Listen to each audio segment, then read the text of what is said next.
That's all I'm going to start with. Can I get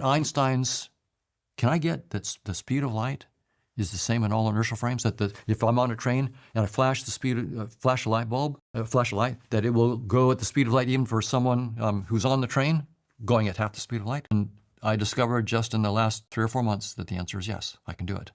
And that's what I presented last Friday at this conference. So what does this mean about the nature of consciousness? And it means that starting with a theory of consciousness outside of space-time, I can actually give you with mathematical precision the structure of space-time. Which means that your belief is we're starting to space and time and everything I see and experience actually comes from consciousness itself. So consciousness itself is the source of everything. Everything that you, that's right. So earlier in our conversation, my consciousness didn't come from my brain. That's right. My brain came from my consciousness. That's exactly right. That's exactly what I'm saying. And we've talked about the headset. What I'm doing is I'm building the headset. I'm saying here's the conscious agents, their dynamics, and I'm now starting to build the space-time headset. Is there a concern that believing these things can make one go mad? I sometimes think that thinking very deeply about who we are, why we're here, how we got here, sometimes it makes me, I don't know, like I lose a bit of my orientation and I get a little bit of a wobble. Like when I've had these conversations about the simulation theory and this being a big video game and such, I'm like, well, it kind of shakes everything you know. And these stories that we've constructed our lives on give us, they anchor us and they orientate us and they give our life meaning. So if it's not true, then I lose the meaning of my life and I worry if I risk going bonkers. Well, I certainly empathize with that.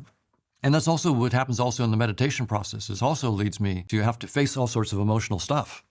My deep belief that I'm just my avatar. And letting go of that is like a death. And it's very, very painful. So for me, the meditation process is not all love, joy, and peace.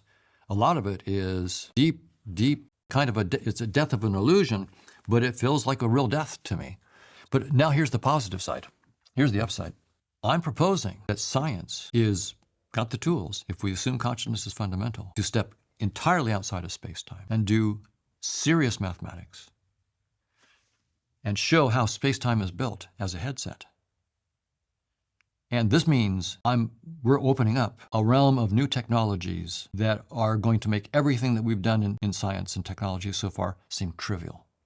And here's the reason. Suppose you're a wizard in Grand Theft Auto and you know how to use all the tools in Grand Theft Auto.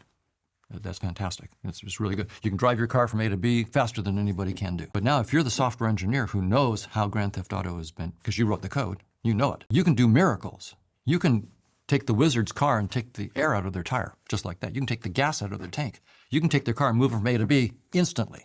Not through Grand Theft Auto. You can move it there instantly because you've got the code outside. What I'm saying is, this is real. I started now to really believe this. When I could get Einstein's space-time coming out of this, I got light, and I think I've got an electron now.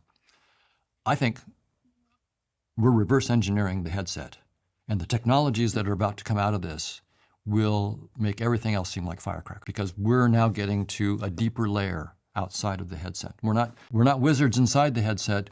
We're the software engineers that are making the headset, and now we can play. So for example, right now, the nearest galaxy, the Andromeda Galaxy, is 2.4 million light years away. If you hopped on a spaceship and tried to send your offspring, it would take, I don't know how many thousands of generations, I would guess, to get there. And that's the closest. That's the closest galaxy. The universe is much, much bigger than that. That's just our little neighborhood. It's not feasible. We're not going to be able to travel with our current technologies travel inside space-time to Andromeda is not feasible for the foreseeable future. What if we don't have to go through space-time? What if space-time is just a headset? It really is just a headset. And we don't have to go 2.4 million light years to get there. We learn the code outside of space-time, and we can just change the code, just like the Grand